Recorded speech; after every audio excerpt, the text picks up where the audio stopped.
Hi, everybody. This is Dan Stolberger. Welcome to this week's Middle East update. It's June 5th, and so we're going to actually look back on the events that have transpired this week in the Middle East.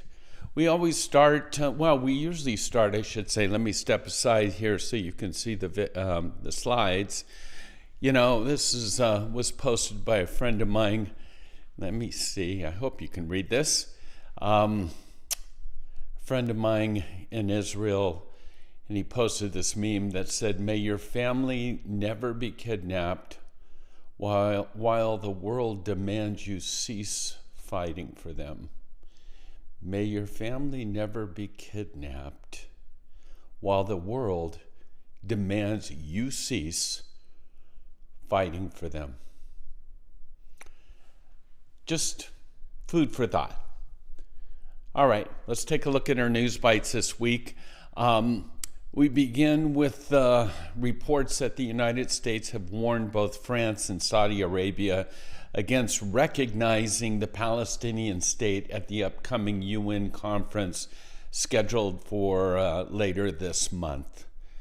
Canada, by the way, has decided to investigate their dual citizens that have served in the IDF and, in a sense, possibly charging them with war crimes, which again just kind of fuels those concerns for the growing hostility towards Israel.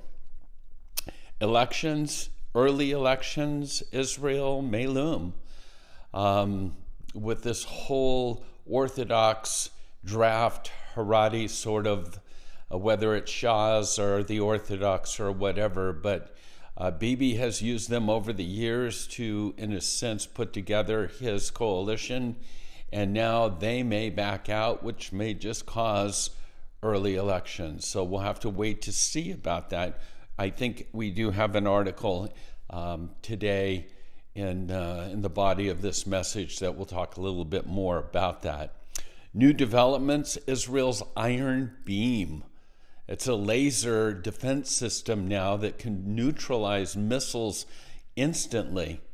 And the hope is that this will sort of end the need to be running to bomb shelters. Again, it's been tested, it's been effective, and so we'll just wait and see how it completely gets rolled out in Israel.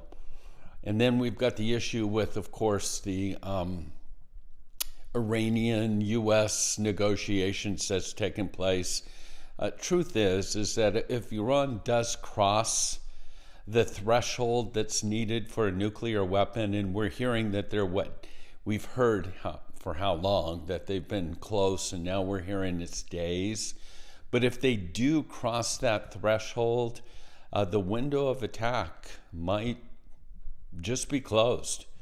And Iran may, in a sense, become a nuclear power. It may just be a reality. If that were to take place, once Iran would become a nuclear power, I guess you would say, make no mistake about it, we'll have an arms race.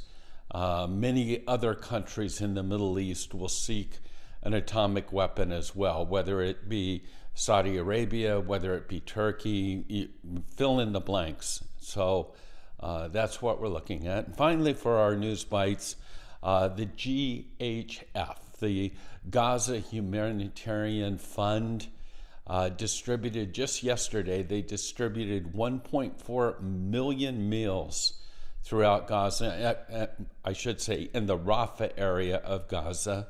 And so altogether, over the last week and week and a half, they have served 8.5 million meals so far. So keep that in mind when you hear about the famine and genocide and things such as that. Now, kind of the bulk of our messages are our articles. We woke up this morning, Thursday, June 5th, and to read that the IDF and the Shin Bet had returned the bodies of Gadi and Judy Haggai. Gadi was 73, Judy was 70. They were murdered and then kidnapped by the Mujahideen brigades. It's the same group that kidnapped and killed the Bibas family. Again, it appears that they were rescued or brought back to Israel just today from the Khan Yunis area. Again, IDF Shin Bet, which means that as we stand today, we're looking at a total of 56 hostages that are in captivity. 33 we know have been declared dead. 23 are said to be alive, but there is serious concern for 3 of them. So that's where we're at with the hostage situation today. Khaled Abu Toameh, I've met while in Israel, an Arab believer, I would say, and a great journalist.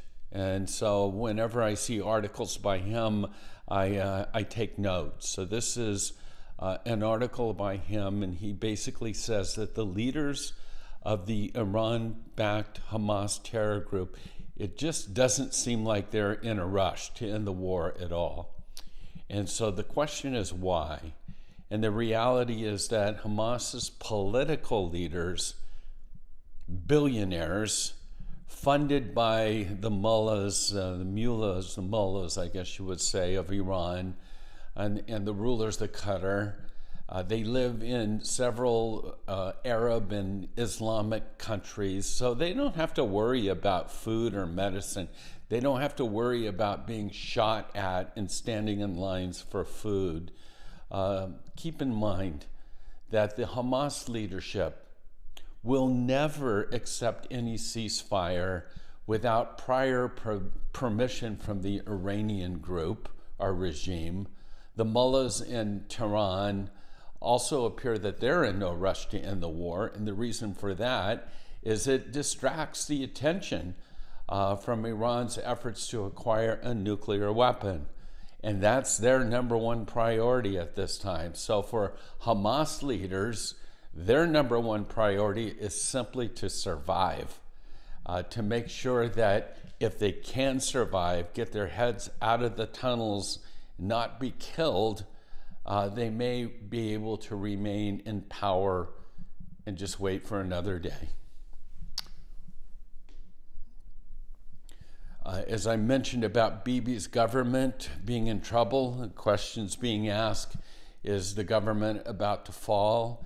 It seems that next week, the center-left parties, opposition, are planning on submitting a bill to dissolve the Knesset. That would be probably next Wednesday. We'll have to wait and see, because if the religious right if they do pull out, it still leaves them with a major problem, because if they leave the government, it doesn't guarantee a better outcome for them. They're certainly not going to find a more friendly coalition partner in Naftali Bennett or Yair Golan. No way on the left-hand side. So there's some question of whether they will actually follow through with their threats. We'll have to wait and see on that. And then terrorism in the United States, as you've all heard by now, Boulder, Colorado, the situation there with Muhammad Sabri Solomon. Again, that Boulder incident occurred just 11 days after the fatal shootings in Washington, D.C. on May 21st. The assault on Sunday wounded 12 individuals, including an 88-year-old Holocaust survivor. Again, it's further intensifying concerns that are escalating around anti-Semitic violence here in the United States, kind of in our own backyard.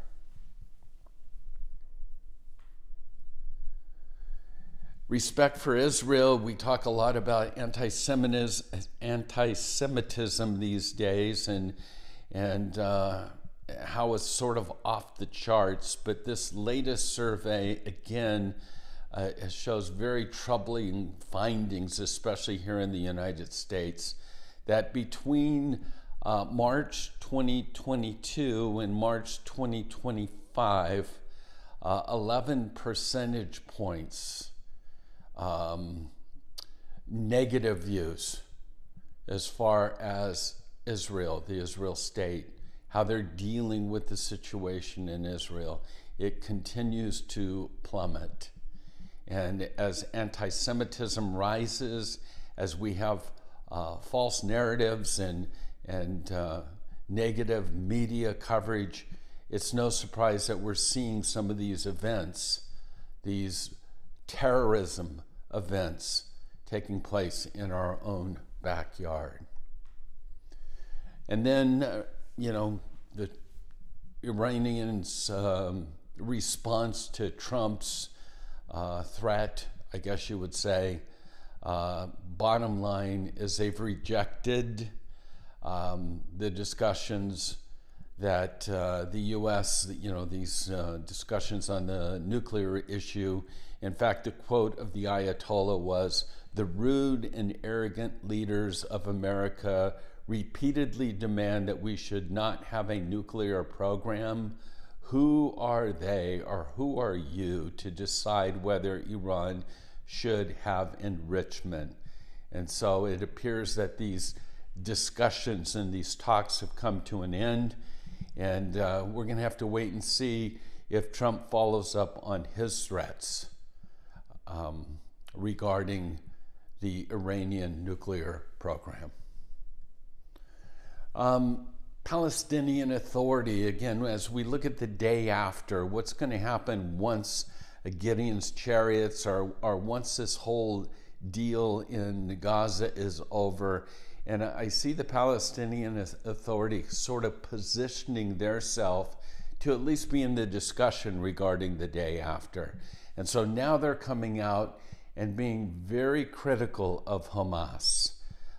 This article surprised me. It said the Palestinian Authority newsletter, the paper calls on Hamas leaders to emerge from their tunnels in Gaza armed with 2 bullets, one to be used on the Hamas political leadership living in luxury in Qatar, and the other for themselves, arguing that suicide would be preferable to the disgrace that they should feel about the countless Palestinian deaths they have caused. They go on to say Hamas should unconditionally release all the Israeli hostages.